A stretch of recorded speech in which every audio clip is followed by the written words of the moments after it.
নমস্কার বন্ধুরা, আপনাদের সবাইকে আমি আমাদের ইউটিউব চ্যানেল পাওয়ার অফ ইউনিভার্সে অনেক অনেক স্বাগত জানাচ্ছি। আজকে আমি আপনাদের সঙ্গে যে বিষয় নিয়ে আলোচনা করব সেটা হলো মিথুন রাশির মে মাসের মাসিক রাশিফল সম্পর্কে।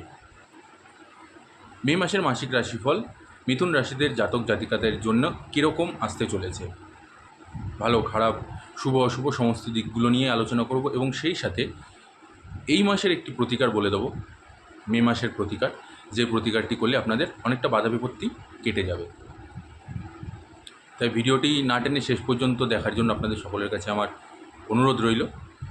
তাহলে চলুন শুরু করছি বেশি কথা না বাড়িয়ে। মিথুন রাশির মে মাসের মাসিক রাশিফল। সবার আগে আমি যেটা বলবো সেটা হলো কর্মজীবন নিয়ে, কর্মজীবন এবং ব্যবসায়ীদের জন্য। আর্থিক দিক থেকে দেখতে গেলে এই মাসটা কিন্তু আপনাদের একটা মিশ্র ফল বয়ে নিয়ে আসবে। কর্মজীবনের দিক থেকে যারা চাকরিজীবী আছেন তাদেরও এই মাসে প্রচুর চ্যালেঞ্জের সম্মুখীন হতে হবে। অফিসের মধ্যে অনেক রকমের খারাপ পরিস্থিতির সম্মুখীন আপনাকে হতে পারে। সেই সাথে আপনারা অনেকেই অফিস পলিটিক্সের মধ্যেও ফেঁসে যেতে পারেন। হয়তো এরকম কোনো সম্ভাবনাও দেখা যেতে পারে যে আপনার যে জুনিয়র আছে তারা আপনার সম্পর্কে সিনিয়রদের কাছে আপনার নামে কোনো কিছু বলল, মিথ্যা অপবাদ দিল। এরকম ধরনের ঘটনাগুলো যারা চাকরি করছেন তাদের জন্য এই চ্যালেঞ্জগুলো কিন্তু আনতে হবে। আপনাদের এই চ্যালেঞ্জগুলো কিন্তু সম্পূর্ণভাবে মুখোমুখি হতে হবে। যারা ব্যবসায়ী আছেন, ব্যবসায়ীদের জন্যও এই মাসে যথেষ্ট মিশ্র ফল আসবে। ব্যবসায়ীদের জন্যও কিন্তু চ্যালেঞ্জের মুখোমুখি হতে হবে। সেই সাথে ব্যবসাতে বিবাদেরও সম্ভাবনা দেখা যাচ্ছে যে আপনি কোনো ব্যবসা করছেন, যে ধরনের আপনি ব্যবসা করুন না কেন, হয়তো আপনার যে পার্টনার আছে, অথবা এরকমও হতে পারে যে আপনি আপনার কাছেও হয়তো কেউ কোনো টাকা পয়সা পেয়ে থাকে। কারণ ব্যবসা করলে সম্পূর্ণটা যে একেবারে ক্যাশের মাধ্যমে হয় তা তো নয়, সেখানে ধার বাকিও চলে। তো সেক্ষেত্রে দেখা যাচ্ছে সেখানেও কিন্তু আপনাদের সাথে অশান্তিপূর্ণ একটা জায়গার সৃষ্টি হতে পারে। এটা গেল চাকরি আর ব্যবসায়ীদের জন্য। এবারে আমি আসছি শিক্ষাক্ষেত্রে। যারা শিক্ষার্থী আছেন তাদের জন্য এই মাসটা যথেষ্ট অনুকূল। পড়াশোনায় মনোনিবেশ বসবে, পড়াশোনায় একাগ্রতা আসবে। সেই সাথে যারা উচ্চশিক্ষায় নিজেদেরকে নিয়োজিত করেছেন তাদেরও ভালো ফল আছে। প্রতিযোগিতামূলক যারা পরীক্ষার মধ্যে যারা নিজেদেরকে অংশগ্রহণ করবেন বলে ভাবছেন বা করছেন, তারাও যথেষ্টভাবে এগিয়ে যান, আপনারা ভালো ফল পাবেন। শিক্ষার ক্ষেত্রে সেরকম অতটা বাধার সৃষ্টি নেই, শিক্ষা যথেষ্ট ভালো মতনই চলবে আপনাদের জন্য। এইবারে আমি বলবো আপনাদের প্রেম সম্পর্ক এবং বৈবাহিক জীবন নিয়ে।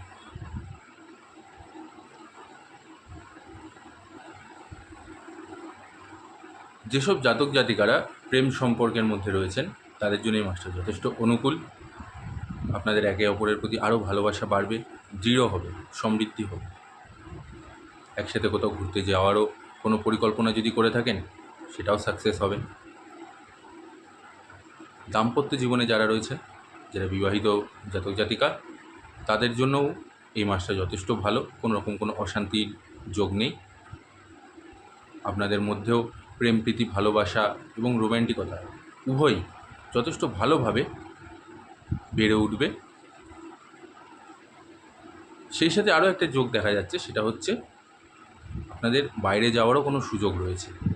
আপনারা যদি ইতিমধ্যে কোনো প্ল্যান করে থাকেন যে বাইরে কোথাও ঘুরতে যাবেন স্ত্রীর সাথে, নির্দ্বিধায় যেতে পারেন।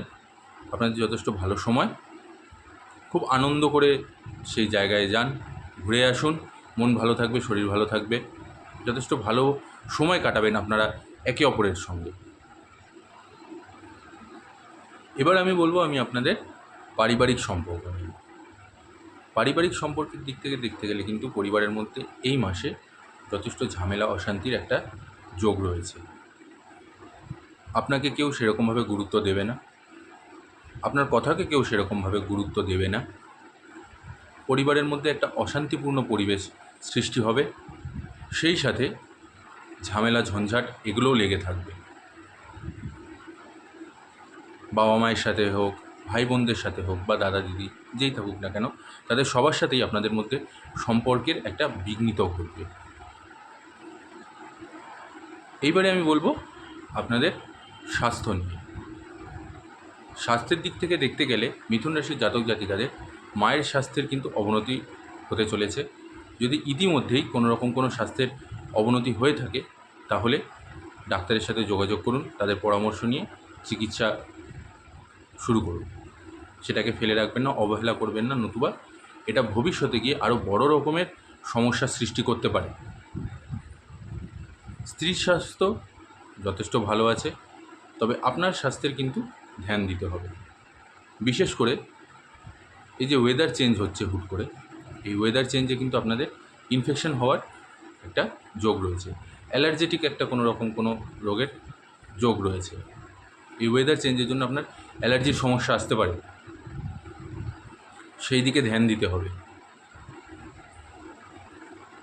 সেই সাথে রাস্তাঘাটে যখন বেরোবেন, অবশ্যই যতটা পারবেন ছাতা নিয়ে বা নিজেকে সেফ করে রাখবেন, কারণ বাইরে এমনিতেই প্রচণ্ড গরম পড়েছে। সেই জন্য এই রোদের জন্যও কিন্তু আপনাদের, এই গরমের কারণেও কিন্তু আপনাদের শরীরের অবস্থার অবনতি ঘটতে পারে। তাই স্বাস্থ্যের যত্ন নিতে হবে আপনাকে যথেষ্টভাবে। ওভারঅল যদি আমি দেখতে যাই, তাহলে এই মাসটা মোটামুটি আপনাদের মিশ্র ফল দেবে। আর্থিক স্থিতিও আপনাদের মোটামুটি ভালো আছে। চাকরি বা ব্যবসার ক্ষেত্রেও যথেষ্ট ভালো। যদি ব্যবসাতে পুরনো কোনো রকম কোনো সমস্যা থেকে থাকে, সেই সমস্যাও মিটে যাবে। সেই সাথে সাথে আপনাদের যদি নতুন কোনো কিছু কেনার ইচ্ছা থেকে থাকে, বাড়িতে সাজ সরঞ্জাম বা ঘরের সাজগোজ আরও সুন্দর করার জন্য, সেটাও আপনারা করতে পারেন। আয়ও যেরকম হবে ঠিক সেরকম ব্যয়টাও হবে। এরকম নয় যে ব্যয়টা অতিমাত্রায় হচ্ছে তবে আয়টা সেরকম হচ্ছে না, সেই নিয়ে চিন্তা করার কিছু নেই। আয় হবে, সেই সাথে ব্যয়টাও সেরকম হবে। হ্যাঁ, তবে যদি প্রয়োজন না মনে করেন, যে জিনিসগুলোর কোনো প্রয়োজন নেই, সেই জিনিসগুলো কেনা থেকে বা সেই জিনিসগুলো এই মুহূর্তে আনা থেকে আপনারা বিরত থাকুন। লাভ আপনাদের হবে, অযথা কোনো বাড়তি খরচা করতে যাবেন না। এছাড়া আপনাদের এই মাসে সেরকম কোনো অসুবিধা নেই। ওভারঅল আপনাদের এই মাসটা যথেষ্ট ভালো আছে। এবারে আমি বলবো যে এই যে আপনাদের যদি কোনো রকম কোনো বাধা বিপত্তি এসে যায়, তাহলে সেক্ষেত্রে সেই বাধা বিপত্তি থেকে নিজেদেরকে মুক্ত করার পন্থা কী আছে, এবং সেই সাথে কী এমন করলে পরে যে কাজটা আরও সুন্দরভাবে এগিয়ে যাবে। মনের মধ্যে একটু খুঁতখুঁত ভাব বা একটু চিন্তা, সেই মানসিক চাপ থেকে আপনারা যথেষ্ট দূরে থাকবেন, যথেষ্ট ভালোভাবে আপনাদের সময়টা এগোবে। কী সেই প্রতিকার? খুবই সামান্য একটি প্রতিকার করতে পারলে খুবই ভালো। বুধবারের দিন কোনো মন্দিরে গিয়ে কালো তিল ঠাকুরের উদ্দেশ্যে উৎসর্গ করুন। আবারও বলছি, বুধবারের দিন মন্দিরে গিয়ে কালো তিল প্রদান করুন, ঠাকুরের উদ্দেশ্যে উৎসর্গ করুন, এবং সেই সাথে একটি প্রদীপ জ্বালিয়ে দিন। এবং সেই সাথে ঈশ্বরের কাছে নিজের মনস্কামনা বলুন। আপনার যে সমস্যা আসছে, সেই সমস্যাগুলোকে ঈশ্বরের কাছে আপনারা ব্যক্ত করুন। দেখবেন এই মাসের যা বাধা বিপত্তি আছে, সে বাধা বিপত্তিগুলো কেটে যাবে। আপনাদের কাজে দ্রুত গতি আসবে। সময়ের সাথে সাথে আপনাদের যথেষ্ট ভালো একটা দিক, একটা পজিটিভ এনার্জি আপনাদের ঘরে থাকবে। আপনাদের মনের মধ্যেও পজিটিভ এনার্জি চলবে, এবং যে মানসিক চাপে আপনারা ভুগছেন বা যেই ধরনের আর্থিক সংকট বা আর্থিক সমস্যার মধ্যে থেকে আপনারা এই মুহূর্তে যাচ্ছেন, সেটাও দেখবেন ধীরে ধীরে যথেষ্ট ভালোভাবে এগিয়ে যাবে। তো বন্ধুরা, এই ছিল আপনাদের মিথুন রাশির মে মাসের একটা মাসিক রাশিফল। আশা করছি আপনাদের ভিডিওটি ভালো লেগেছে। ভালো লাগলে অবশ্যই একটি লাইক করে দেবেন। লাইক করলে আমারও ভালো লাগবে যে আমি যে আপনাদের জন্য ভিডিওটি বানাচ্ছি সেটা আপনাদের পছন্দ হচ্ছে, আমার কষ্টটা সার্থক হচ্ছে। শুধু লাইকটুকু এই টিউশনিকের জন্যই করে দেবেন, তাতে আমি খুব খুশি হব। আর সেই সাথে শেয়ার করে দেবেন, কমেন্ট করে জানাবেন। আর যারা আমার চ্যানেলে নতুন আছেন তারা অবশ্যই আমার চ্যানেলটিকে সাবস্ক্রাইব করে নেবেন। আজ এখানেই শেষ করছি। আগামী দিনে আবার দেখা হবে আরেকটি নতুন কোনো ভিডিও নিয়ে। জয় বর্মা।